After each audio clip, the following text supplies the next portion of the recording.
నమస్తే, welcome to T-SAT ఆరోగ్య మిత్ర. నేను తేజస్వి. ఎస్, ప్రతి వారం కూడా మనం రకరకాల టాపిక్స్తో మేము ముందుకు వస్తున్నాం. అంటే ప్రతిదీ కూడా ఉపయోగపడే టాపిక్ అనమాట. సో అందులో భాగంగానే ఈ రోజు కూడా ఆరోగ్య మిత్ర నుంచి రుమటాయిడ్ ఆర్థరైటిస్ కారణాలు, చికిత్సలు, అలాగే నివారణ అనే టాపిక్ కోసం మనం మాట్లాడుకోబోతున్నాం. అలాగే రుమటాయిడ్ ఆర్థరైటిస్ కోసం అంటే దేనివల్ల వస్తుంది, దీనికి కావాల్సిన డైట్ ఏంటి, అలాగే దీని ప్రికాషన్స్ ఏంటి, రాకుండా ఉండాలంటే మనం తీసుకోవాల్సిన జాగ్రత్తలు, ఇలాంటివన్నీ మనతో పాటు ఇంకొంచెం క్లుప్తంగా డిస్కస్ చేయడానికి మనతో పాటు స్టూడియోలో ఉన్నారు senior consultant rheumatologist doctor Keerthi Talari Bommakanti. Hi ma'am. Hello, welcome to the studio. Thank you. So ma'am, ముందుగా అంటే ఆర్థరైటిస్ అంటే ఏంటి అసలు? ఆర్థరైటిస్ అంటే బేసిక్గా ఐటిస్ అంటేనే ఇన్ఫ్లమేషన్, అంటే వాతం అని అర్థం అనమాట. ఎక్కడెక్కడైతే మనకి వాపు వస్తుందో అవన్నీ ఐటిస్ అంటాం, ITIS.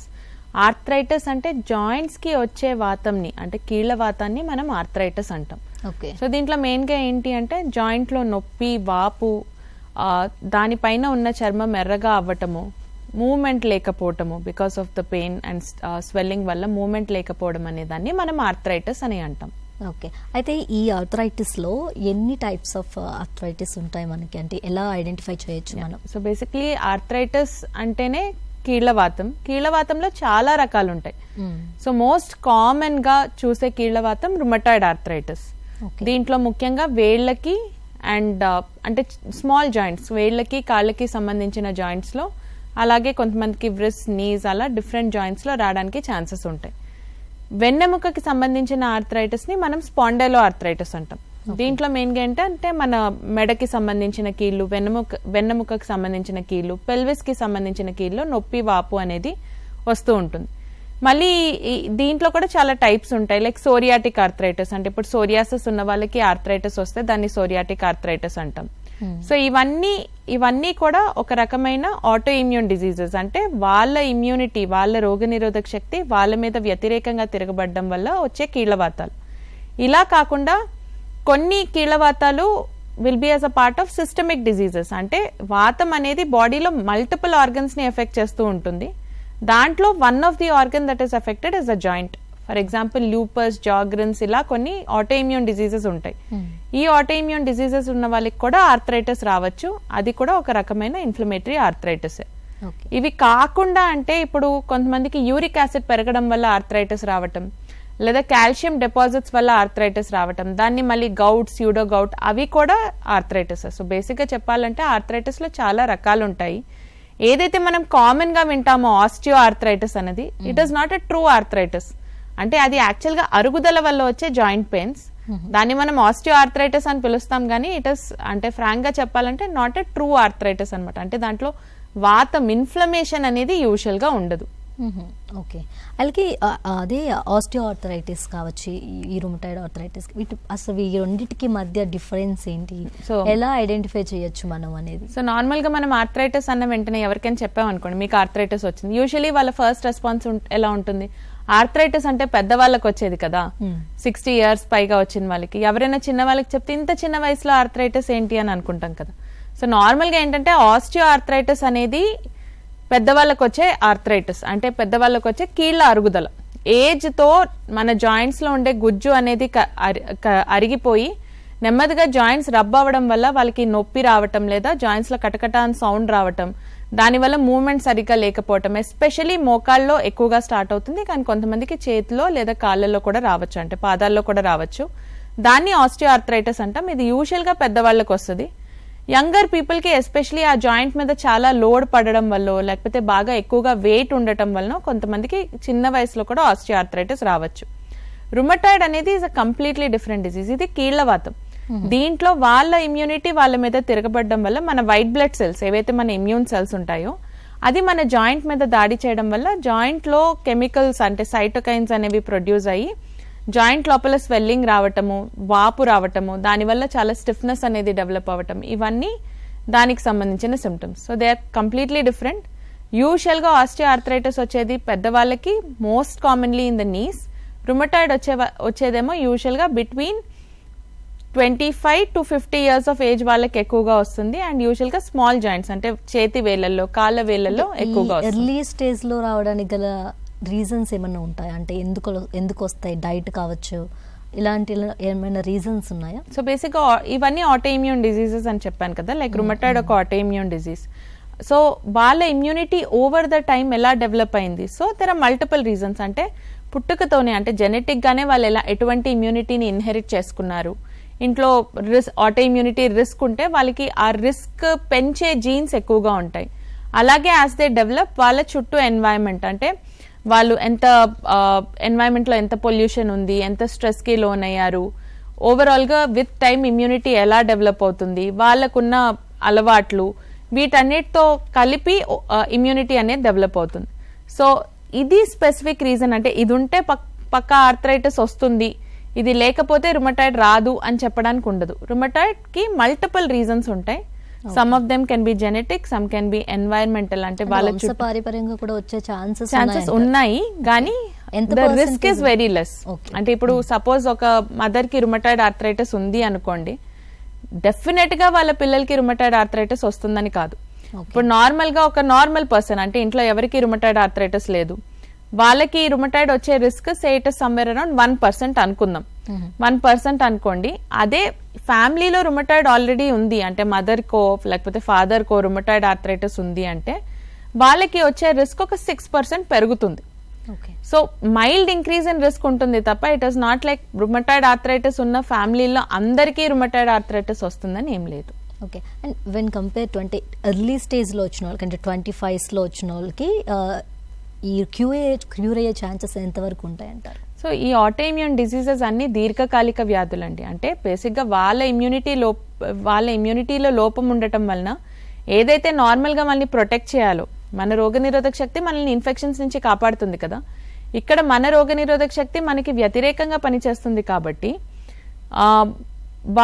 అది వాళ్ళ ఇమ్యూనిటీలో ఉన్న లోపం వల్ల వస్తున్న ప్రాబ్లం కాబట్టి ఇది యూజువల్గా దీర్ఘకాలికంగా ఉంటుంది. ఇట్ ఈస్ నాట్ లైక్ ఇది కోర్స్ లాగా కాదు. అంటే ఇవాళ రుమటాయిడ్ వస్తే ఇవాళ ట్రీట్మెంట్ తీసుకుంటే ఆటోమేటిక్గా ఒక 6 monthsలోనో 2 yearsలోనే తగ్గిపోతుందని కాదు. వాళ్ళ ఇమ్యూనిటీలో ఆ లోపం కరెక్ట్ అవ్వడం అనేది యూజువలీ లైక్ కంప్లీట్లీ రివర్స్ అవ్వడం అనేది యూజువలీ జరగదు. బట్ లాంగ్ టర్మ్ గా మెడికేషన్స్ మీద disease can be completely put under control. చాలా కొంతమందికి ఈ రుమటాయిడ్ తగ్గిపోయి అసలు మందులు లేకుండా కూడా ఉండగలిగే అవకాశాలు ఉంటాయి. బట్ యూజువలీ పర్సెంటేజ్ చాలా తక్కువ ఉంటుంది. మేబీ 20%, అంతకన్నా ఎక్కువ మంది కంప్లీట్ గా 10 to 20% కన్నా ఎక్కువ ఉండరు.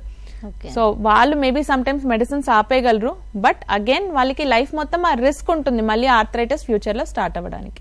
అయితే వీళ్ళకి, అంటే ఎవరైతే ఎర్లీ స్టేజ్ లో వచ్చిన వాళ్ళకి కంప్లీట్ గా ఉంటుంది, దీర్ఘకాలికంగా అని చెప్తున్నారు, అంటే ఎక్కువ ఉంటుందని చెప్తున్నారు, కాబట్టి ఇంకేమైనా కాంప్లికేషన్స్ వస్తాయా దీనివల్ల? సో బేసిక్ గా ఏంటంటే ఎక్కువ ఉండడం అంటే ఇప్పుడు it is always individual basis. అంటే ఒకరికి ఆర్థరైటిస్ స్టార్ట్ అయినప్పుడు కొంతమందికి మైల్డ్ గా ఉండొచ్చు, కొంతమందికి సివియర్ గా స్టార్ట్ అవ్వచ్చు. కొంతమందికి మైల్డ్ సివియర్ గా ఉన్న జాయింట్ డ్యామేజ్, అంటే ఎర్లీగా ట్రీట్మెంట్ ఇస్తే జాయింట్ డ్యామేజ్ అవ్వకుండా కాపాడుకొని లాంగ్ టర్మ్ గా వాళ్ళు నార్మల్ గా కూడా ఉండొచ్చు. కానీ ఇలా కంట్రోల్ అవ్వని వాళ్ళకి, అంటే రుమటాయిడ్ ని మనం సరిగ్గా కంట్రోల్ చేయకుండా అడిక్వేట్ ట్రీట్మెంట్ ఇవ్వకపోతే ఈ లాంగ్ టర్మ్ రుమటాయిడ్ ఆర్థరైటిస్ ఉన్న వాళ్ళకి వేరే అవయవాల మీద కూడా ఎఫెక్ట్స్ పడడానికి ఛాన్సెస్ ఉంటాయి. ఫర్ ఎగ్జాంపుల్ వాళ్ళకి స్కిన్ లో నాడ్యూల్స్, అంటే గడ్డల్లా వచ్చేయచ్చు. కొంతమందికి లంగ్ లో నాడ్యూల్స్ రావచ్చు. లంగ్ లో ప్రాబ్లం వచ్చి వాళ్ళ ఊపిరితిత్తులు డ్యామేజ్ అయ్యే ఛాన్సెస్ ఉంటాయి. కొంతమందికి కిడ్నీ మీద ఎఫెక్ట్ పడచ్చు. రుమటాయిడ్ ఉన్న వాళ్ళకి హార్ట్ అటాక్స్ లాంటి ప్రాబ్లమ్స్ కూడా ఎర్లీగా వచ్చే ఛాన్సెస్ ఉంటాయి, ఎస్పెషలీ డిజీజ్ కంట్రోల్లో లేనప్పుడు. సో రుమటాయిడ్ ఆర్థరైటిస్ అనేది ఓన్లీ జాయింట్ కి సంబంధించిన ప్రాబ్లం కాదు, మల్టిపుల్ ఆర్గన్స్ కూడా ఎఫెక్ట్ చేయొచ్చు if it is not kept under control. And అదేవిధంగా మేడం, ఈ ఆర్థరైటిస్ అనేది ఓన్లీ ఫర్ అంటే ఓల్డ్ ఏజ్ పీపుల్కే వచ్చే డిసీజ్ ఆర్ ఇందాక మీరు చెప్పారు ఎక్కువగా రుమటాయిడ్ అనేది యంగ్ పీపుల్లో వస్తుంది, ఆర్థరైటిస్ అనేది ఓల్డ్ పీపుల్. ఇప్పుడు ఆస్టియో ఆర్థరైటిస్ వరకు మనం చూసుకుంటే యూజువల్ గా ఎల్డర్లీలోనే ఎక్కువగా వస్తుంది. యంగర్ పీపుల్ కి గుజ్జు అరిగిపోవడం అనేది ఎప్పుడు జరుగుతుంది అంటే యూజువలీ వాళ్ళు లైక్ మరీ ఓవర్ వెయిట్ ఉన్నారు, జాయింట్ మీద స్ట్రెయిన్ ఎక్కువ పడిపోతుంది, లేకపోతే కొన్ని స్పెసిఫిక్ ప్రొఫెషన్స్ ఉంటాయి కదా వేర్ వాళ్ళు చేసే పనుల్లో చాలా యాంకిల్ మీద కానీ లేకపోతే ఇంకేదైనా జాయింట్ మీద బాగా లోడ్ పడుతుందంటే ఆ జాయింట్ తొందరగా అరిగిపోవడానికి ఛాన్సెస్ ఉంటాయి. ఎస్పెషలీ మజిల్ స్ట్రెంగ్త్ అడిక్వేట్ గా లేదు అనుకోండి, అప్పుడు ఆటోమేటిక్ గా ఏమవుతుంది, జాయింట్ మీద లోడ్ ఎక్కువ పడుతుంది కాబట్టి జాయింట్ తొందరగా అరిగిపోవడానికి ఛాన్సెస్ ఉంటాయి. బట్ యూజువలీ ఆస్టియోఆర్థరైటిస్ ఎల్డర్లీకి వస్తుంది. ఇవన్నీ నేను ఇందాక చెప్పిన ఆటోఇమ్యూన్ ఆర్థరైటిస్ రిలేటెడ్ లైక్ ఇది కానీ స్పాండైలో ఆర్థరైటిస్ కానీ లేదా లూపస్, జాగ్రెన్స్, సోరియాటిక్ ఆర్థరైటిస్ అవన్నీ యంగర్ పాపులేషన్ లో రిప్రొడక్టివ్ ఏజ్ గ్రూప్ లో ఉన్న వాళ్ళకి ఎక్కువగా వచ్చే ఛాన్సెస్ ఉంటాయి. ఓకే, ఈ రుమటాయిడ్ ఆర్థరైటిస్ అంటే ఏంటి మేడం, అసలు అంటే ఏంటి అసలు అది? అది బేసిక్ గా రుమటాయిడ్ ఆర్థరైటిస్ అనేది ఒక auto immune disease which means వాళ్ళ బాడీ రోగ నిరోధక శక్తి వాళ్ళ మీద తిరగబడడం వల్ల బాడీలో యాంటీబాడీస్ అనేవి ఫామ్ అయ్యి అవి జాయింట్స్ మీద అటాక్ చేయడం వల్ల జాయింట్స్ లో వాపు అంటే ఇన్ఫ్లమేషన్ అనేది ఎక్కువ వచ్చేసి వాపు డెవలప్ అయ్యి నెమ్మదిగా జాయింట్స్ దెబ్బతినడం అనేది జరుగుతుంది. ఓవర్ ద టైం ఇది వేరే ఆర్గన్స్ మీద కూడా ఎఫెక్ట్ పడడం వల్ల other organs can also get affected. అంటే ఓవర్ ద టైం వివిధ అవయవాల్లో రుమటాయిడ్ వల్ల కాంప్లికేషన్స్ రావడానికి ఛాన్సెస్ ఉంటాయి. అయితే రుమటాయిడ్ పర్సే చెప్పాలి అంటే ఎక్కువగా ఆడవాళ్ళకే ఎక్కువగా వస్తుంది. Between 30 to 50 years of age ఆడవాళ్ళకి ఎక్కువగా రుమటాయిడ్ ఆర్థరైటిస్ వచ్చే ఛాన్సెస్ ఎక్కువ ఉంటాయి కంపేర్ టు మెన్. అంటే దేని వల్ల అంటే వన్ ఆఫ్ ద రీజన్స్ ఏంటి అంటే ఆడవాళ్ళలో ఉండే హార్మోన్స్ లైక్ ఇప్పుడు ఎస్పెషలీ ఈస్ట్రోజన్స్ కానీ లేదా వాళ్ళలో ఉండే ఆ ఎక్స్ క్రోమోజోమ్ వల్ల కానీ సర్టెన్ సైటోకైన్స్ అంటే ఏవైతే రసాయనాలు ఉంటాయో ఇన్ఫ్లమేషన్ ని పెంచేవి అవి ఆడవాళ్ళకి యూజువల్ గా ఎక్కువగా ఉంటాయి. సో అందుకనే వాళ్ళకి రిస్క్ యూజువలీ ఎక్కువగా ఉంటుంది. మగవాళ్ళకి వచ్చే ఛాన్సెస్ అంటే compare to women it is less, కానీ అలాగని మగవాళ్ళకి అసలు రుమటాయిడ్ రాదు, పిల్లలకి అసలు రుమటాయిడ్ రాదు అని కాదు. ఏ ఏజ్ గ్రూప్ వాళ్ళకన్నా రావచ్చు, ఈవెన్ 60 years ఉన్న వాళ్ళకి కూడా రావచ్చు. కానీ most of the time women in they reproductive age group లో వస్తుంది. అండ్ అదే విధంగా మేడం ఈ ఇతర రకాల ఆర్థరైటిస్ నుండి రుమటాయిడ్ ఆర్థరైటిస్ ఎంతవరకు అంటే దీనికి దానికి వాటికి వీటికి కంపేర్ చేస్తే ఎంత భిన్నంగా ఉంటుంది? ఇప్పుడు ఇందాక చెప్పినట్టు లైక్ ఈచ్ ఆర్థరైటిస్ అంటే ఇప్పుడు రుమటాయిడ్ కావచ్చు, సోరియాటిక్ ఆర్థరైటిస్ కావచ్చు, స్పాండిలో ఆర్థరైటిస్ కావచ్చు, ఈచ్ ఆర్థరైటిస్ కి అన్నిట్లో కామన్ ఏంటి, కీళ్ళలో నొప్పులు వస్తాయి, వాపు వస్తుంది, స్టిఫ్నెస్ అనేది ఎక్కువగా ఉంటుంది, చర్మం కొంచెం ఎర్రగా మారడం ఆ జాయింట్ మీద ఎక్కడైతే నొప్పి ఉంటుందో అది జరగచ్చు. బట్ అగైన్ ఏ ఆర్థరైటిస్ ఉంటుందో దాన్ని బట్టి ఏ జాయింట్స్ ఎక్కువగా ఎఫెక్ట్ అవుతాయి అన్నది మారుతూ ఉంటుంది. ఫర్ ఎగ్జాంపుల్ ఇప్పుడు రుమటాయిడ్ చెప్పినట్టు small joints of the hand, small joints of the feet, ankles, wrist, knees, elbows వీటిలో ఎక్కువగా వచ్చే ఛాన్సెస్ ఉంటాయి. అదే మనం సోరియాటిక్ ఆర్థరైటిస్ తీసుకున్నాం అనుకోండి, సోరియాటిక్ ఆర్థరైటిస్ కూడా స్మాల్ జాయింట్స్ లో వస్తుంది కానీ ఈ కీళ్ళల్లో ఎక్కువగా వస్తుంది అనమాట. వీటిని డిస్టల్ ఇంటర్ఫెరింజియల్ జాయింట్స్ అంటారు. ఇవి యూజువల్ గా రుమటాయిడ్ లో ఎఫెక్ట్ కావు. సోరియాటిక్ ఆర్థరైటిస్ లో యూజువల్ గా ఏంటంటే జాయింట్ మొత్తం వేలు వాచిపోతుంది. రుమటాయిడ్ లో ఏంటంటే జాయింట్ దగ్గర వాపు ఎక్కువగా ఉంటుంది. అండ్ సోరియాటిక్ ఆర్థరైటిస్ లో మనకి ఎక్కడైతే బోన్ దగ్గర మజిల్ అటాచ్ అవుతుందో ఆ బోనీ పాయింట్స్ కూడా చాలా పెయిన్ఫుల్ గా ఉంటాయి. అదే ఇంకో రకమైన ఆర్థరైటిస్ ఇప్పుడు మనం స్పాండైలో ఆర్థరైటిస్ తీసుకుంటే దీంట్లో వెన్నెముకలో ఎక్కువగా ప్రాబ్లం వస్తుంది. సో వీళ్ళకి ఏంటంటే నెక్ పెయిన్, బ్యాక్ పెయిన్ ఇవి ఎక్కువగా రావటం వల్ల వాళ్ళకి పొద్దున్న లేచేసరికి నడు నొప్పి ఉండటం, ఇది మగవాళ్ళలో మళ్ళీ మోర్ ఫ్రీక్వెంట్. నడు నొప్పి ఎక్కువగా ఉండటం, పొద్దున్న లేచేసరికి నడుమంతా పట్టేసినట్టు అనిపించడం, బెడ్ లో అటు ఇటు తిరగడానికి కూడా చాలా కష్టంగా అనిపించడం, అది స్పాండైలో ఆర్థరైటిస్ కి సంబంధించిన లక్షణాలు. So depending on the arthritis symptoms అనేవి మారుతూ ఉంటాయి. అదే గౌట్ లాంటి వ్యాధి అనుకోండి, అంటే యూరిక్ యాసిడ్ పెరగడం వల్ల వచ్చే ఆర్థరైటిస్ అనుకోండి, అది కాళ్ళ వేళ్లలో ఎక్కువగా ఎఫెక్ట్ చేస్తుంది. సింగిల్ జాయింట్ లో సివియర్ పెయిన్, అంటే అసలు కాలు ఇప్పుడు రాత్రి పడుకుంటారు, పొద్దున్న లేచేసాక ఆ కాలు కదలదు, ఆ సింగిల్ జాయింట్ లో పెయిన్ అండ్ స్వెల్లింగ్ అనేది ఎక్కువగా వస్తుంది. So depending on the arthritis మనకి సిమ్టమ్స్ అనేవి మారుతూ ఉంటాయి. రైట్, కాలర్ ఉన్నారు మేడం, మాట్లాడదాం. హలో. హలో, నమస్తే అండి. నమస్తే. మీ పేరు? రఘు అండి. ఓకే, డాక్టర్ గారితో మాట్లాడండి. హలో, చెప్పండి మేడం. మాకు జాయింట్స్ లో పెయిన్స్ వస్తున్నాయి, దీన్ని తగ్గించుకోవడం ఎలా? అదే ఇప్పుడు బేసిక్ గా ఏంటంటే మీకు జాయింట్ పెయిన్స్ వస్తున్నాయి అనుకోండి, అది నార్మల్ జాయింట్ పెయిన్స్ అంటే ఇప్పుడు మన బోన్ లో కాల్షియం తక్కువ ఉన్నా, విటమిన్ డి తక్కువ ఉన్నా, బాడీలో మన అమౌంట్ ఆఫ్ విటమిన్స్, మినరల్స్ తక్కువ ఉన్నా కూడా జాయింట్ పెయిన్స్ వస్తాయి. ఇప్పుడు జాయింట్ పెయిన్స్ వచ్చిన ప్రతి ఒక్క జాయింట్ పెయిన్ ఆర్థరైటిస్ ఉండకపోవచ్చు. సో జనరల్ వీక్నెస్ వల్ల, అంటే ఇప్పుడు జస్ట్ అనీమియా, హీమోగ్లోబిన్ తక్కువ ఉన్నా కూడా మనకి జాయింట్ పెయిన్స్ రావచ్చు, బాడీలో ఏమైనా ఇన్ఫెక్షన్ ఉంటే కూడా జాయింట్ పెయిన్స్ రావచ్చు. సో ఫస్ట్ నిర్ధారించుకోవాల్సింది ఏంటంటే అసలు జాయింట్ పెయిన్స్ ఎందుకు వస్తున్నాయి, అంటే కొన్నిసార్లు ఓవర్ స్ట్రెయిన్ అవ్వడం వల్ల కూడా జాయింట్ పెయిన్స్ వస్తాయి.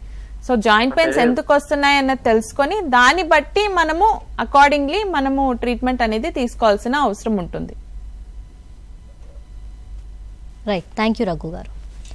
అలాగే ఈ ఆర్థరైటిస్ యొక్క ఆటో ఇమ్యూన్ ఫేసెస్ ఎలా ఉంటాయి మేడం? ఆటో ఇమ్యూన్ ఇవి ఎలా ఉంటాయి, అంటే ఎన్ని రకాలుగా ఉంటాయి, ఏవే ఉంటాయి? ఆటో ఇమ్యూన్ డిసీజెస్ లో కూడా చాలా రకాలు ఉంటాయి. ఇప్పుడు రుమటాయిడ్ ఆర్థరైటిస్ ఒక రకమైన ఆటో ఇమ్యూన్ డిసీజ్, అంటే సిస్టమిక్ ఆటో ఇమ్యూన్ డిసీజెస్ అంటే అని వివిధ రకాలు ఉంటాయి అన్నమాట. దీంట్లో ఏంటంటే ఇప్పుడు ఒక గ్రూప్ ఎలా అంటే ఈ ల్యూపస్, జాగ్రన్స్ లేదా స్క్లీరోడర్మా, ఇవన్నీ వ్యాధులు ఏంటంటే చర్మం మీద మచ్చలతో రావటం, లేకపోతే స్క్లీరోడర్మాలో స్కిన్ టైట్ గా అవ్వటం. షాగ్రన్స్ అనే వ్యాధిలో నోరు బాగా ఎండుకుపోవటం, కళ్ళు డ్రైగా అవ్వటం లేదా బాడీలో పొటాషియం పడిపోవటం. ల్యూపస్ వ్యాధిలో లోపల ఆర్గన్స్ అంటే కిడ్నీ, గుండె, ఊపిరితిత్తులు వీటి లేదా లివర్ వాటి మీద ఎఫెక్ట్ పడడం. అంటే ఈచ్ వ్యాధికి డిఫరెంట్ సిమ్టమ్స్ అనేవి ఉంటాయి. ఇది ఒక గ్రూప్. ఇంకో గ్రూప్ ఉంటుంది మయోసైటిస్. అంటే దీంట్లో ఏంటంటే వాళ్ళ బాడీ రోగ నిరోధక శక్తి వాళ్ళ మీద అటాక్ చేయడం వల్ల మజిల్స్ ఎఫెక్ట్ అవ్వటం లేదా స్కిన్ మీద ర్యాషెస్ రావటం. వీళ్ళకి మజిల్ వీక్నెస్ రావటం వల్ల పడుకున్న వాళ్ళు ఈజీగా లెగలేకపోవడం, లేకపోతే కూర్చున్న చోటు నుంచి ఈజీగా లెగలేకపోవడం, మజిల్ వీక్నెస్ వల్ల వీళ్ళకి అలా డెవలప్ అవ్వటం. కొంతమందికి వాస్క్యులైటిస్ అంటే రక్తనాళాలు ఉంటాయి కదా, వాటి మీద ఇమ్యూనిటీ దాడి చేయడం వల్ల రక్తనాళాలు పగిలి వాళ్ళకి స్కిన్ ర్యాషెస్ రావటం, లేదా లంగ్స్ లో బ్లీడింగ్ అవ్వటం, లేదా కిడ్నీ ద్వారా బ్లడ్ పోవటం. అలా ఇండివిజువల్ ఆటోఇమ్యూన్ డిజీజ్ కి డిఫరెంట్ సిమ్టమ్స్ ఉంటాయి. అలాగే skin organ specific autoimmune diseases కూడా ఉంటాయి. ఇప్పుడు లైక్ సోరియాసిస్ అంటారు కదా కొంతమందికి, పెంఫిగస్ అంటారు. ఇవన్నీ స్కిన్ కి సంబంధించిన ఆటోఇమ్యూన్ డిజీజెస్. అలాగే మళ్ళీ ఒక రకంగా చెప్పాలంటే థైరాయిడ్ కూడా ఒక రకమైన ఆటోఇమ్యూన్ డిజీజే. మన పార్ట్ ఆఫ్ ద కంట్రీలో చూసే థైరాయిడ్ డిజీజ్ యూజువలీ ఇలా అయోడిన్ డెఫిషియన్సీ వల్ల రావటం అనేది చాలా రేర్. సో ఆటోఇమ్యూన్ డిజీజ్ మళ్ళీ మీరు చూస్తే థైరాయిడ్ కూడా ఆడవాళ్ళకి ఎక్కువగా వస్తుంది. ఎందుకంటే అది కూడా ఒక రకమైన ఆటోఇమ్యూన్ డిజీజే. బాడీలో యాంటీబాడీస్ ఎక్కువగా అయ్యి థైరాయిడ్ మీద దాడి చేయడం వల్ల థైరాయిడ్ సెక్రీషన్ అనేది తగ్గిపోయి థైరాయిడ్ ప్రాబ్లమ్స్ రావటం అనేది కూడా ఒక రకమైన autoimmune diseases. So autoimmune diseases are like divorce.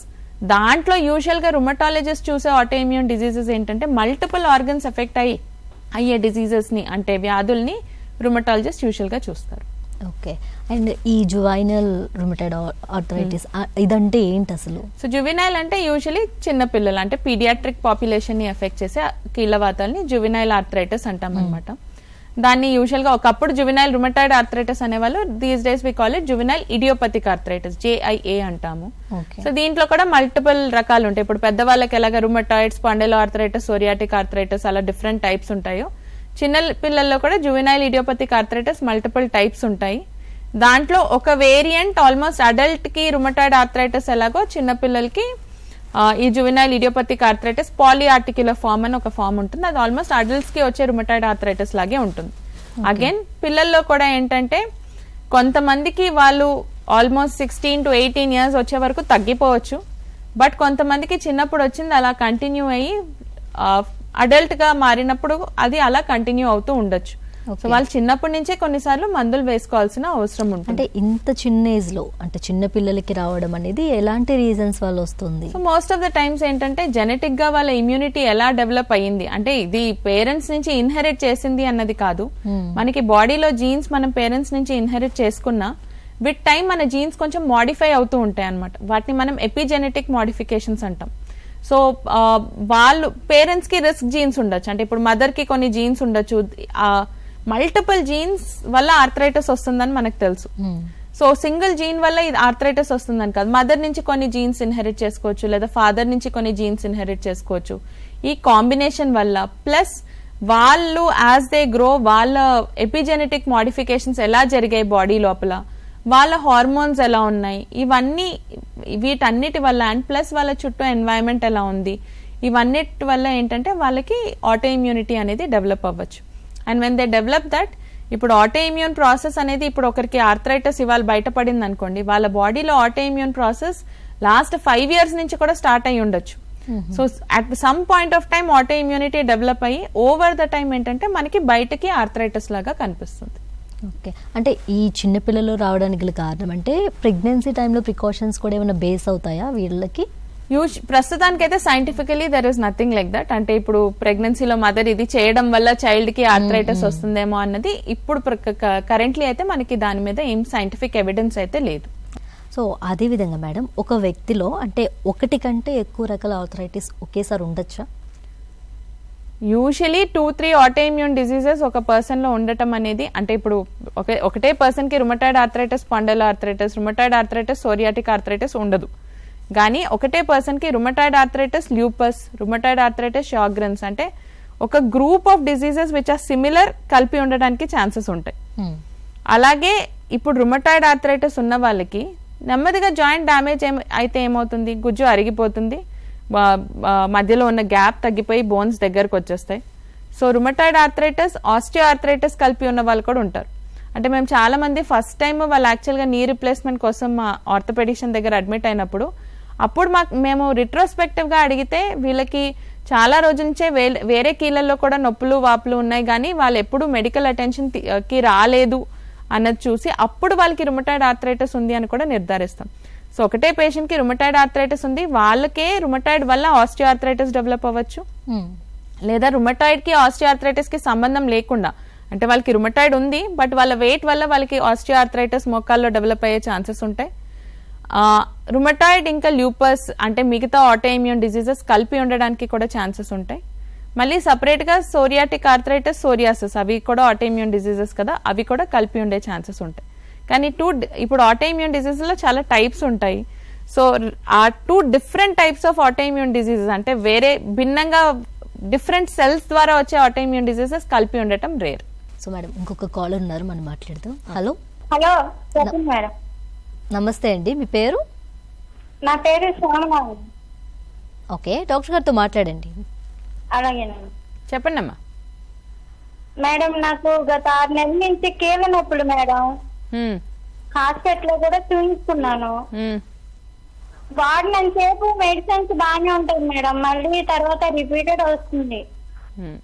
Mostly అంటే ఇప్పుడు మీకు ఈ కీళ్ళ నొప్పులతో పాటు జాయింట్స్ లో వాపులు వస్తున్నాయి, పొద్దున్న లేచేసరికి బాగా పట్టేస్తుందంటే మీరు చెప్తున్న లక్షణాలు చాలా టిపికల్ గా కీళ్ళవాతంకి సంబంధించిన లక్షణాల్లా ఉన్నాయి. అయితే ఏంటంటే చాలా వరకు మీరు ఇప్పుడు జస్ట్ అప్పటికప్పుడు నొప్పి కోసం టాబ్లెట్స్ తీసుకున్నారనుకోండి, యూజువల్ గా ఏంటంటే పెయిన్ టాబ్లెట్స్ అంటే నొప్పి గోళీలు ఇవ్వటం వల్ల అప్పటికప్పుడు మీకు తగ్గిపోతుంది, కానీ ఆ తర్వాత మళ్ళీ రిపీట్ అయిపోతుంది. సో కీళ్ళవాతం ఉంది అని నిర్ధారణ జరిగితే మాత్రం కీళ్ళవాతంకి సంబంధించిన డిజీజ్ మాడిఫైయింగ్ ఏజెంట్స్ అంటే వ్యాధిని కంట్రోల్ చేసే మందులు వాడితే అది వ్యాధిని కంట్రోల్లో ఉంచడానికి తోడ్పడతాయి అన్నమాట. అండ్ ఏంటంటే ఇది ఇలా కొన్ని రోజులు వాడి ఆపేసే మందులైతే కాదు, రెగ్యులర్ గా ఒక రుమటాలజిస్ట్ దగ్గర మానిటరింగ్ చేసుకుంటూ రెగ్యులర్ గా మందులు వాడుతూ ఉండాలి. ఎందుకంటే ఇవి వాడుతుండగా కొన్ని పరీక్షలు అనేవి కూడా కొన్ని మనం చేసుకుంటూ ఉండాల్సిన అవసరం ఉంటుందన్నమాట. సో అందుకని అది కీళ్ళవాతం అయితే మాత్రం మీరు రుమటాలజిస్ట్ ని కలవటం బెటర్.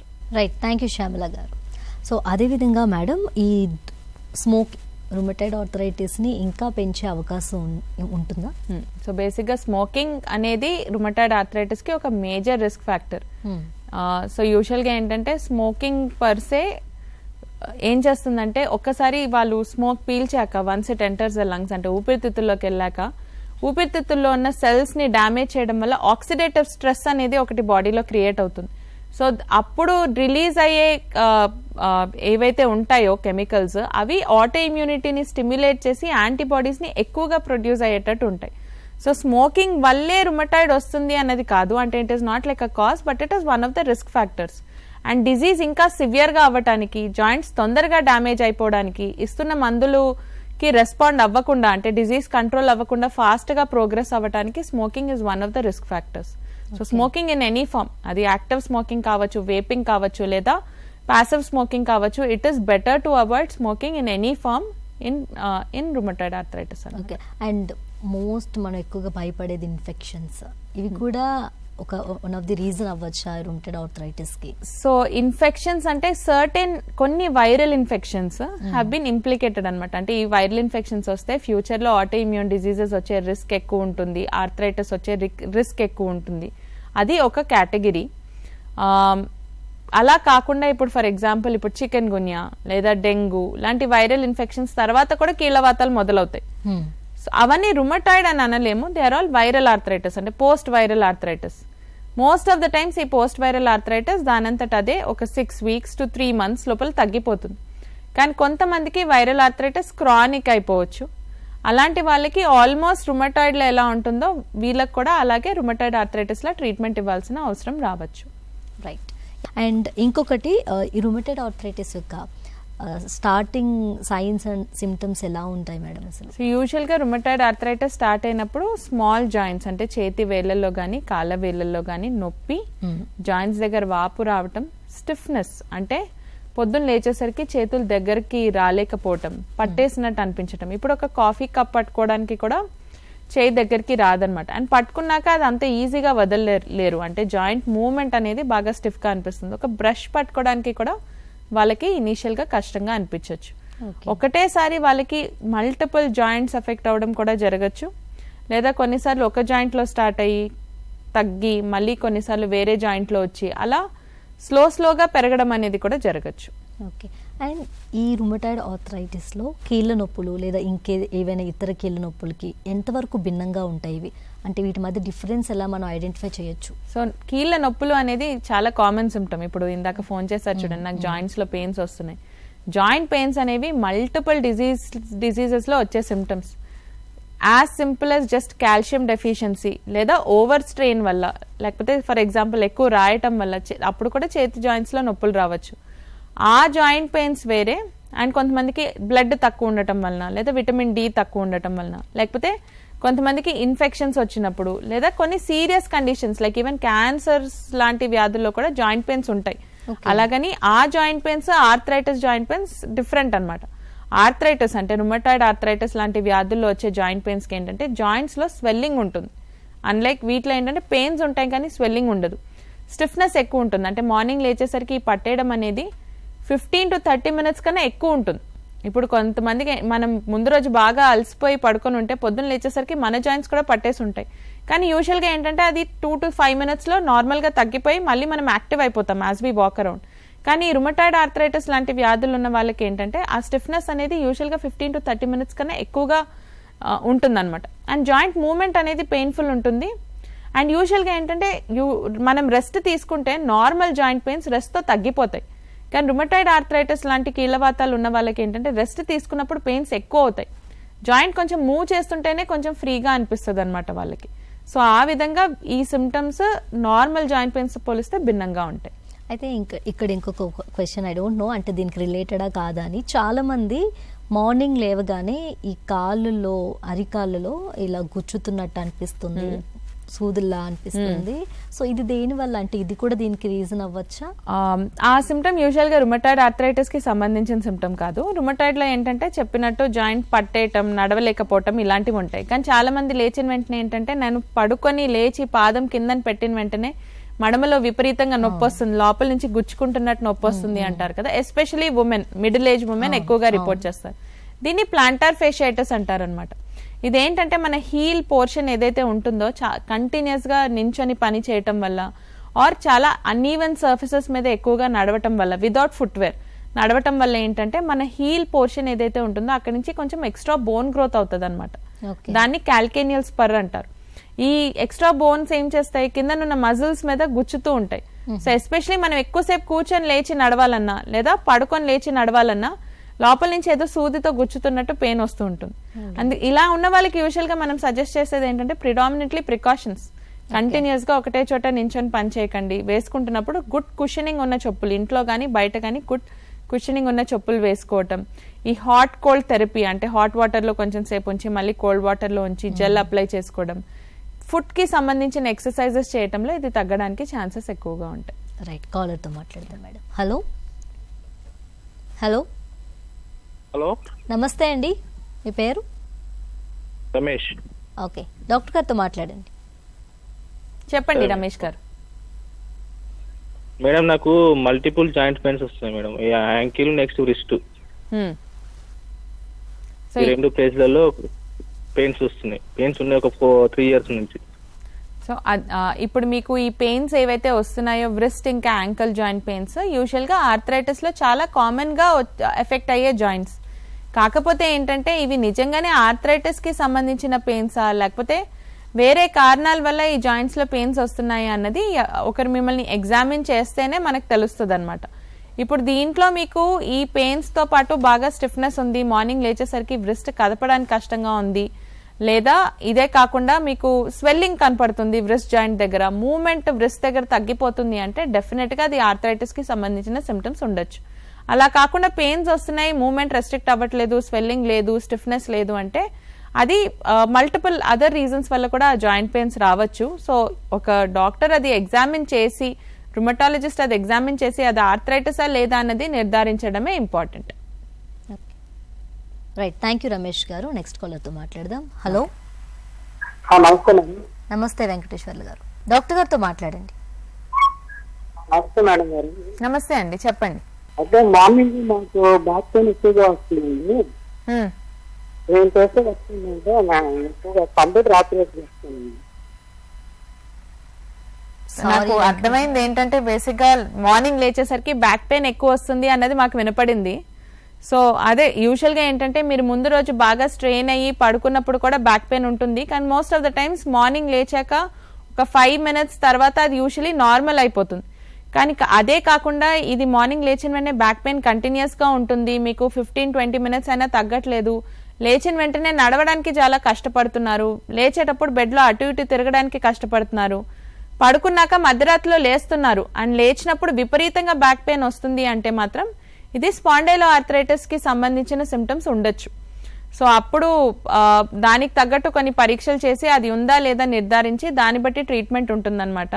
యూజువల్గా ఏంటంటే ఇంకొక విషయం, యూజువల్గా స్పాండైలో ఆర్థరైటిస్ ఉన్న వాళ్ళకి బ్యాక్ పెయిన్ ఉన్నప్పుడు జస్ట్ ఒక సింగిల్ పెయిన్ కిల్లర్ వేసినా కంప్లీట్గా బాగా రిలీఫ్ వచ్చినట్టు అనిపిస్తుంది, బట్ మళ్ళీ మళ్ళీ పెయిన్ వస్తూ ఉంటుంది అనమాట. సో అలాగేమైనా ఉంటే ఇట్ కుడ్ బి అంటే అది స్పాండైలో ఆర్థరైటిస్ ఉండొచ్చు.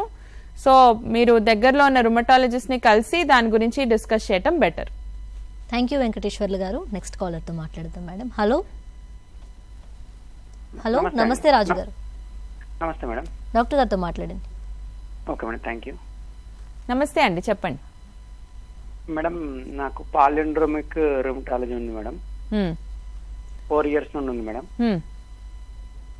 అదేంటంటే ఇక అప్పుడు టాబ్లెట్స్ వాడుతున్నా మేడం, చూపించుకుంటున్నాను రుమటాలజీ దగ్గర. మేడం అది ఫుడ్ ఏమన్నా చెప్పగలుగుతారా మేడం, ఏం తీసుకోవద్దు? అదొకటి మేడం. రెండో doubt, multiple internal organs effect అవుతుందని చాలా మంది అంటున్నారు మేడం, కొంచెం భయంగా ఉంది మేడం. అదొకటి. సో యూజువల్గా పాలిండ్రోమిక్ రుమాటిజం కదా ఒక టైప్ ఆఫ్ ఇన్ఫ్లమేటరీ ఆర్థరైటిస్, ఈ రుమటాయిడ్ టైప్ ఆఫ్ ఆర్థరైటిస్. కాకపోతే దీంట్లో ఏంటంటే ఇప్పుడు ఇవాళ ఒక జాయింట్ దగ్గర వస్తుంది, ఫర్ ఎగ్జాంపుల్ రిస్ట్ జాయింట్ దగ్గర పెయిన్ అండ్ స్వెల్లింగ్ వస్తుంది మీకు, అది ఒక 3 to 7 days మధ్యలో ఉండి లేదా 24 hours నుంచి 7 days మధ్యలో ఉండి తగ్గిపోయి మళ్ళీ కొన్ని రోజులు గ్యాప్ ఇచ్చి ఇంకొక జాయింట్ ఎఫెక్ట్ అవుతుంది అనమాట. సో బేసిక్ గా దీనికి రుమటాయిడ్ కి డిఫరెన్స్ ఏంటంటే రుమటాయిడ్ లో ఒకేసారి మల్టిపుల్ జాయింట్స్ ఎఫెక్ట్ అవుతాయి, పాలిండ్రోమిక్ రుమాటిజం లో ఏంటంటే ఒక జాయింట్ ఎఫెక్ట్ అయ్యి తగ్గి మళ్ళీ ఇంకో జాయింట్ కి వస్తూ ఉంటుంది. సో డిఫరెన్స్ అంతే, కానీ ట్రీట్మెంట్ వైజ్ పెద్దగా డిఫరెన్స్ ఏమీ లేదు. అండ్ దీంట్లో కూడా మనం వదిలేస్తే ఒకటే జాయింట్ మల్టిపుల్ టైమ్స్ ఎఫెక్ట్ అవుతూ ఉంటే ఆ జాయింట్ దెబ్బతినడానికి కూడా ఛాన్సెస్ ఉంటాయి. అయితే మీరు అడిగింది మెయిన్గా 2 things ఏంటంటే, ఒకటి డైట్. సో యూజువల్గా ఈ ఒక్క వ్యాధే కాదండి, బీట్ పాలిండ్రోమిక్ రుమాటిజం లేదా రుమటాయిడ్ ఆర్థరైటిస్ కానీ స్పాండైలో ఆర్థరైటిస్ కానీ there is no magic diet, అది ఒకటి గుర్తుపెట్టుకోండి. సో బేసిక్గా ఇది తింటే నాకు ఆర్థరైటిస్ తగ్గిపోతుంది లేదా ఇది తినడం వల్ల నాకు ఆర్థరైటిస్ పెరుగుతుంది అనేది స్పెసిఫిక్గా ఏమీ లేదు. What is more important is ఒక బ్యాలెన్స్డ్ న్యూట్రిషియస్ డైట్ తినడం అనేది వెరీ ఇంపార్టెంట్. అంటే అన్ని రకాల ఫ్రూట్స్, వెజిటబుల్స్,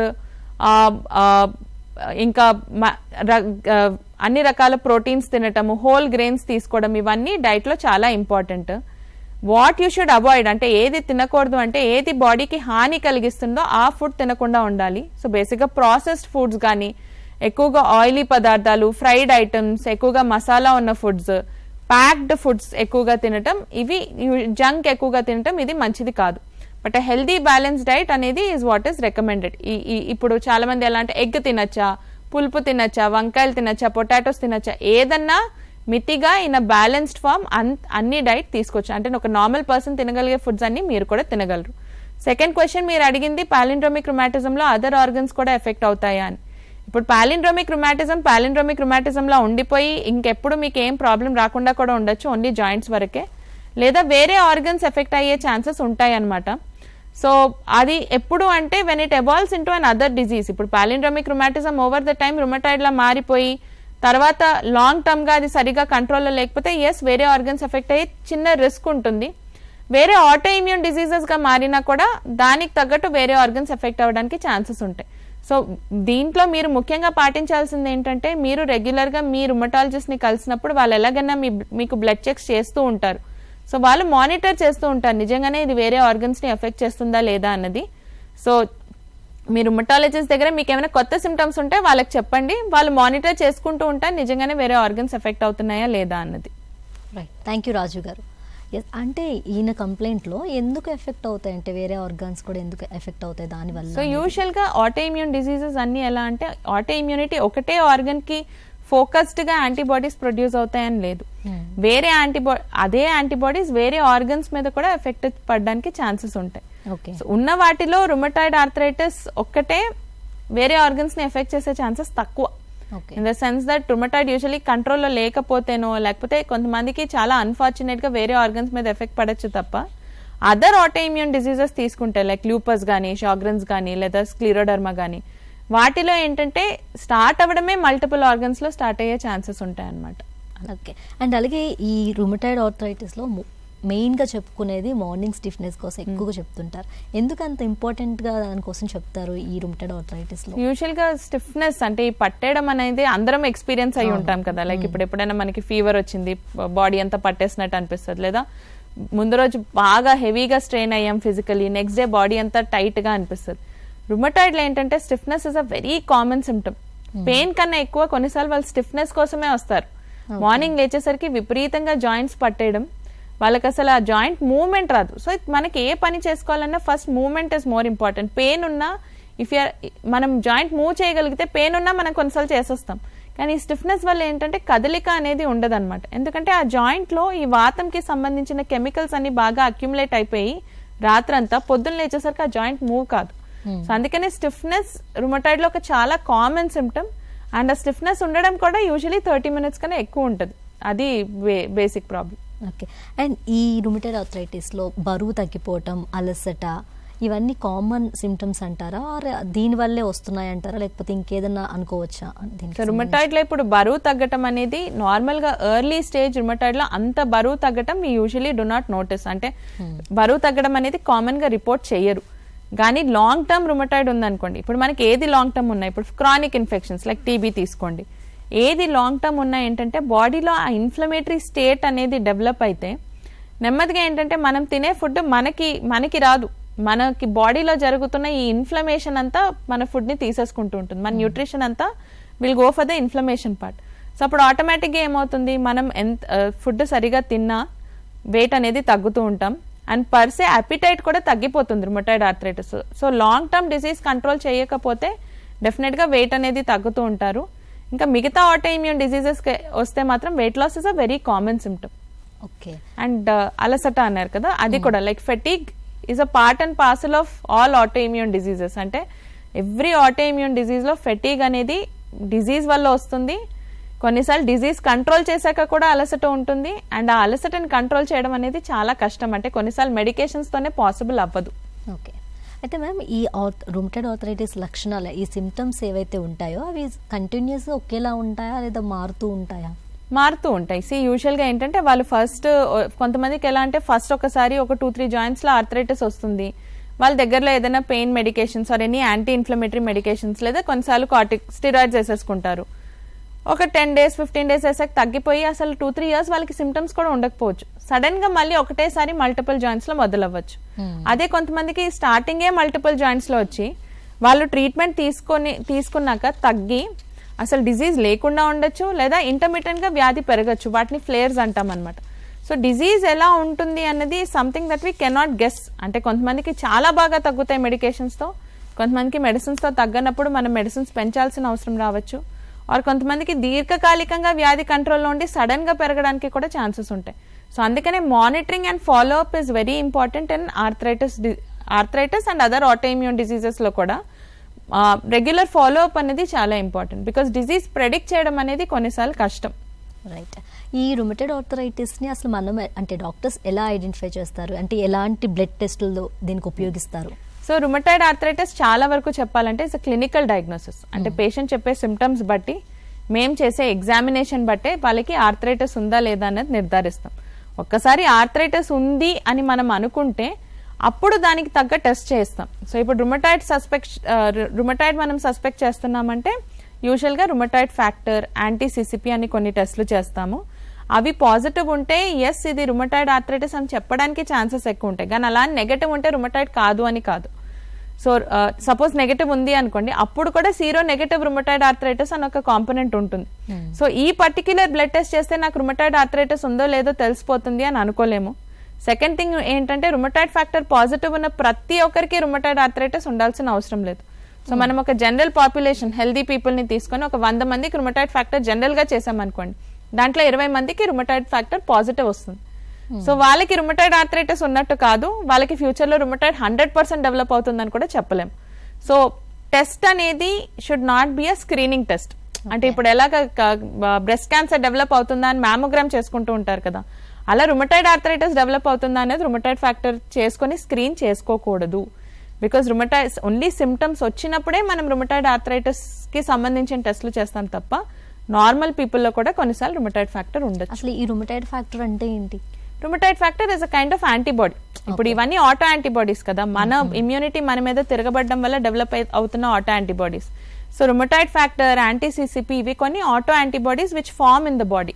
అలాగా అయితే ఈ ఎక్స్ కిరణాలు లేదా ఎంఆర్ఐ వంటి ఇమేజింగ్ పరీక్షలు ఉంటాయి కదా, ఇవి రుమటాయిడ్ ఆర్థరైటిస్ నిర్ధారించడంలో యూజ్ అవుతాయా? యూజ్ అవుతాయి. ఎలా అంటే ఇప్పుడు సపోజ్ సంబడి నాకు జాయింట్ పెయిన్స్ ఉన్నాయి అంటే వాళ్ళ సిమ్టమ్స్ మొత్తం ఆర్థరైటిస్ లాగే ఉన్నాయి, కానీ నేను ఎగ్జామిన్ చేస్తుంటే వాళ్ళకి నాకు స్వెల్లింగ్ కనపడట్లేదు, జాయింట్ మూవ్మెంట్ బాగానే అనిపిస్తుంది. సో అలా డౌట్ ఉన్నప్పుడు, అంటే when we do not know whether ఇది రుమటాయిడ్ ఆర్థరైటిస్ ఉందా, నిజంగానే ఆర్థరైటిస్ ఉందా, వీళ్ళ సిమ్టమ్స్ అన్ని దానిలాగే ఉన్నాయి కానీ నాకు కనపడట్లేదు అన్నప్పుడు ఏంటంటే ఈ హై రెజల్యూషన్ అల్ట్రాసౌండ్, జాయింట్స్ కి సంబంధించి అల్ట్రాసౌండ్ ఉంటుంది, అండ్ ఎంఆర్ఐస్, అవి మనకి ఆర్థరైటిస్ చాలా ఎర్లీ స్టేజెస్ లో పికప్ చేయడానికి, అంటే మనం క్లినికలీ కూడా కొన్నిసార్లు డయాగ్నోస్ చేయనప్పుడు మనకి ఇమేజింగ్ లో ఆర్థరైటిస్ ఉందా లేదా తెలిసిపోతుంది.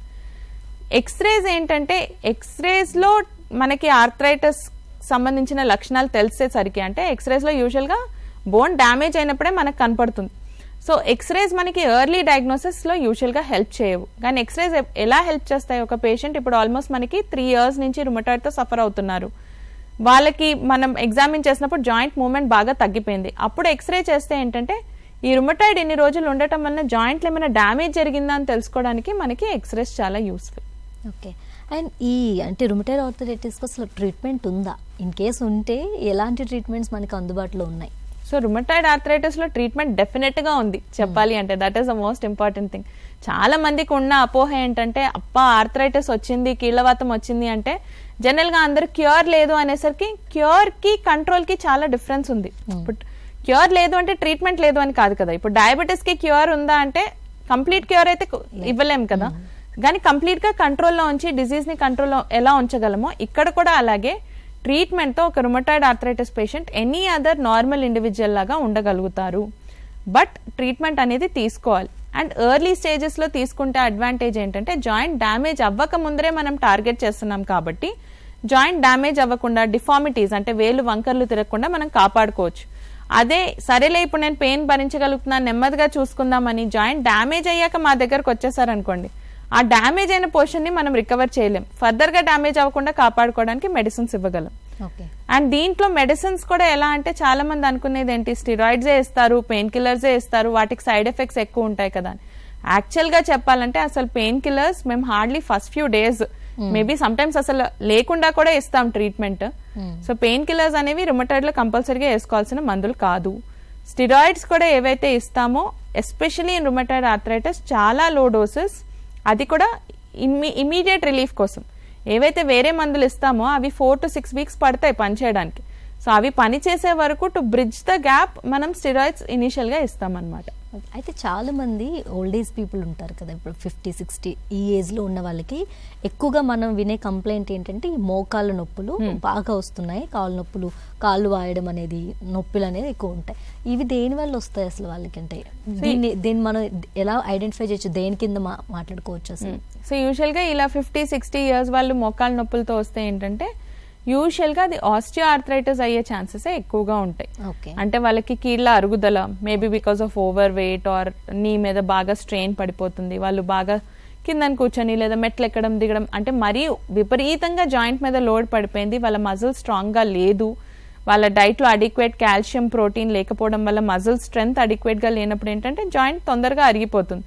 అందుకే వీళ్ళకి మోకాళ్ళ నొప్పులు రావడానికి ఛాన్సెస్ ఉంటాయి. అంటే ట్రీట్మెంట్స్ ఎలా ఉంటాయి వీళ్ళకి ఒకవేళ? సో యూజువల్గా ఇప్పుడు ఇలా ఆస్టియో ఆర్థరైటిస్ అని నిర్ధారించాక, అంటే ఫస్ట్ థింగ్ అది నిజంగానే ఆస్టియో ఆర్థరైటిసా వేరే కారణమా అన్నది చూసుకోవాలి. బట్ ఆస్టియో ఆర్థరైటిస్ అనేది నిర్ధారించాక ఎర్లీ స్టేజెస్లో డిటెక్ట్ చేసామనుకోండి, దీంట్లో మనకి ఎక్స్రేలో డిఫరెంట్ స్టేజెస్ ఉంటాయి. ఎర్లీ స్టేజెస్లో డిటెక్ట్ చేస్తే ఏంటంటే మనం పేషెంట్కి ప్రిడామినెంట్లీ లైఫ్ స్టైల్ మోడిఫికేషన్సే చెప్తాం. అంటే నీ స్ట్రెంగ్త్ పెంచడానికి ఎక్సర్సైజెస్ చేయటం, సైక్లింగ్ లాంటి ఎక్సర్సైజెస్ చేయటంలో నీ స్ట్రెంగ్త్ అనేది బాగా పెరుగుతూ ఉంటుంది. సో ఆ ఎక్సర్సైజెస్ చేయటం, బరువు ఎక్కువగా ఉన్నారనుకోండి బరువు తగ్గమని చెప్పటము, పెయిన్ ఎక్కువగా ఉంటే అప్పటికి ఏదైనా కొంచెం ఫిజియోథెరపీ ఇవ్వటము, లేదా నీ స్టెబిలైజ్ చేయడానికి నీ బ్రేసెస్ కానీ నీ క్యాప్స్ కానీ పెట్టుకోవటము, ఆ పీరియడ్ అంటే పెయిన్ ఎక్కువగా ఉన్నప్పుడు పెయిన్ రిలీఫ్ మెడికేషన్స్ వాడటం, ఆ టైంలో జాయింట్కి కొంచెం రెస్ట్ ఇవ్వటం, ఇవి వాళ్ళు. అండ్ కొన్ని జాగ్రత్తలు లైక్ ఎక్కువగా స్క్వాట్ చేయకండి, ఓవర్ట్గా మెట్లు ఎక్కడం దిగడం చేయకండి, ఇలాంటి కొన్ని ప్రికాషన్స్ చెప్తాం. అదే వాళ్ళు మన దగ్గరికి వచ్చేసరికి లేటర్ స్టేజెస్లో వచ్చారనుకోండి, సే 3rd or 4th స్టేజ్లో వచ్చారు అండ్ ఇంకా వాళ్ళు ఎక్సర్సైజ్ కూడా చేయలేని పరిస్థితిలో ఉన్నారు, విపరీతంగా పెయిన్ ఉంది, యూజువలీ అంత సివియర్ పెయిన్ ఉన్న వాళ్ళకి జాయింట్ రిప్లేస్మెంట్కి వెళ్ళమని వి సజెస్ట్. చేసేది మేము కాదు, యూజువల్లీ ఆర్థోపెడిషన్స్ చేస్తారు, but we suggest to them at that point of time అనమాట. ఓకే, అయితే ఈ డిఎంఏఆర్డీలు అంటే ఏంటి మేడం? అంటే ఎలా పనిచేస్తాయి ఇవి? సో డిఎంఏఆర్డీస్ అంటే disease modifying anti rheumatic drugs. So ఇప్పుడు ఈ రుమటాయిడ్ ఆర్థరైటిస్ కానీ లేదా వేరే other arthritis types like spondyloarthritis, psoriatic ఆర్థరైటిస్లో ఏంటంటే డిజీజ్ని కంట్రోల్ చేసే మెడిసిన్స్ ఇవి. సో ఈ స్టిరాయిడ్స్ పెయిన్ కిల్లర్స్ ఏంటి, ఇమీడియట్గా మనకి పెయిన్ తగ్గించడానికి, వాపు తగ్గించడానికి, బట్ లాంగ్ టర్మ్గా ఏదైతే ఈ ఇమ్యూనిటీ మన జాయింట్ని దెబ్బతీస్తుందో ఆ జాయింట్ దెబ్బ తినకుండా ఉండటానికి, ఇమ్యూనిటీని కంట్రోల్ చేయడానికి ఇచ్చే మెడిసిన్స్నే మనం డిజీజ్ మోడిఫైయింగ్ ఏజెంట్స్ అంటాం అనమాట. దీంట్లో వివిధ రకాలు ఉంటాయి. So depending on the patient symptoms మనం దాన్ని బట్టి మెడికేషన్స్ పెడుతూ ఉంటాం. తగ్గితే డీమార్ట్స్ ఓవర్ ద టైం మనం తగ్గించుకోవచ్చు. కొన్నిసార్లు వాళ్ళకి డిజీజ్ ఫస్ట్ ఒకటే డ్రగ్తో కంట్రోల్ అవ్వట్లేదంటే కాంబినేషన్ ఇవ్వటం, లేదా 2 క్లాసెస్ ఆఫ్ మెడిసిన్స్ కలిపి ఇవ్వడం కూడా చేయొచ్చు. ఓకే, అయితే కొంతమందికి అంటే ఉన్న పలంగా ఈ చేతి వేలు ఏవేదో వంకర్లు వెళ్ళిపోవడం, అంటే ఒక్క వేళ వెళ్ళిపోవడం జరుగుతూ ఉంటుంది ఒక్కొక్కసారి. చాలా సిచ్యువేషన్లో మనం చూస్తూ ఉంటాం మన ఇంట్లో వాళ్ళకి కూడా. ఎందుకు అలా జరుగుతుంది? అది దీనికి సంబంధించిందేనా? అది దీనికి సంబంధించింది కాదు, అది యాక్చువల్లీ క్రాంప్స్. అంటే ఒక వేళ ఇంకో వేల మీద వెళ్ళిపోవటం, లైక్ మనం కాళ్ళకి సడన్ గా చూస్తాం ఒక టో ఇంకో టో మీదకి వెళ్ళిపోయి విపరీతంగా పెయిన్ వస్తుంది కదా, అది సమ్ నర్వ్ ఇరిటేషన్ వల్ల మజిల్ స్పాజమ్ లోకి వెళ్ళిపోయి అలా అవ్వటం అనమాట. యూజువల్ గా మనం కొంచెం అప్పుడు కాపీ లేదా కొంచెం మర్దన చేస్తే అది ఆటోమేటిక్ గా రిలీవ్ అవుతుంది. And some times calcium, magnesium లాంటి ఎలక్ట్రోలైట్స్ కూడా ఇంబ్యాలెన్స్ ఉంటే అది ఎక్కువ రావడానికి ఛాన్సెస్ ఉంటాయి. దానికి తగ్గట్టు we have to take medications. అయితే ఈ లాస్ట్ ఫైనల్ క్వశ్చన్, అంటే ఈ రుమటాయిడ్ ఆర్థరైటిస్ రాకుండా ఉండాలన్నా, ఒకవేళ ఉన్న వ్యక్తి ఎవరైనా ఉంటే వీళ్ళు నార్మల్ లైఫ్ మళ్ళీ గడపగలరా? లేకపోతే లైఫ్ స్టైల్ మోడిఫికేషన్స్ ఏంటి, ఎలాంటి ఫుడ్ తీసుకోవాలి, ఎలాంటి ఎక్సర్సైజులు చేసుకోవాలి? బయట ఇప్పుడు చాలా పొల్యూటెడ్ ఫుడ్ దొరుకుతుంది మనకి, ఏది తీసుకోకూడదు, ఎలాంటి తీసుకోవాలి? యూజువల్ గా ఏంటంటే రుమటాయిడ్ ఆర్థరైటిస్ ఉన్న వాళ్ళు వెన్ ట్రీటెడ్ ఎర్లీ, అంటే ఎర్లీగా ట్రీట్మెంట్ స్టార్ట్ చేస్తే డెఫినెట్ గా వాళ్ళు ఒక నార్మల్ పర్సన్ ఉన్నట్టే ఉండగలరు. They can also lead a very normal life, అన్ని యాక్టివిటీస్ చేసుకోగలుగుతారు. బట్ వాళ్ళు ఈ మెడికేషన్స్ తో పాటు వాళ్ళు తీసుకోవాల్సిన జాగ్రత్తలు ఏంటంటే life style modifications. Mainly a healthy life style is very important.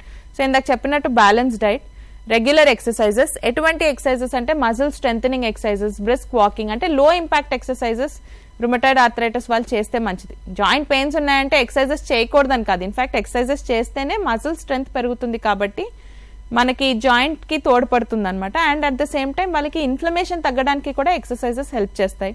Smoking అస్సలు చేయకూడదు in any form. And stress, because stress అనేది ఈ రోజుల్లో లేని వాళ్ళు ఎవరు ఉండరు. సో స్ట్రెస్ వల్ల యూజువల్గా ఏంటంటే ఆటోఇమ్యూన్ డిసీజెస్ వర్సన్ అయ్యే ఛాన్సెస్ ఎక్కువ ఉంటాయి. కాబట్టి ఆ వెరీ హెల్దీ లైఫ్ స్టైల్, స్ట్రెస్ని మేనేజ్ చేసుకోవడం నేర్చుకోవడం అనేది కూడా వెరీ ఇంపార్టెంట్ వీళ్ళకి. బట్ వీటన్నిటికన్నా మోస్ట్ ఇంపార్టెంట్ థింగ్ ఏంటి అంటే మెడికేషన్స్ రెగ్యులర్గా వాడటం అండ్ రెగ్యులర్గా ఫాలోఅప్లో ఉండటం. బికాస్ ఇఫ్ ఫాలోఅప్ అంటే వాళ్ళకి ఎప్పుడు ఏ ఆర్గన్ ఎఫెక్ట్ అవుతుంది, మెడిసిన్స్ పడుతున్నాయా లేదా అనేది రుమటాలజిస్ట్కి కూడా తెలియదు. సో ఫాలోఅప్ అండ్ మానిటరింగ్ కూడా చాలా ఇంపార్టెంట్.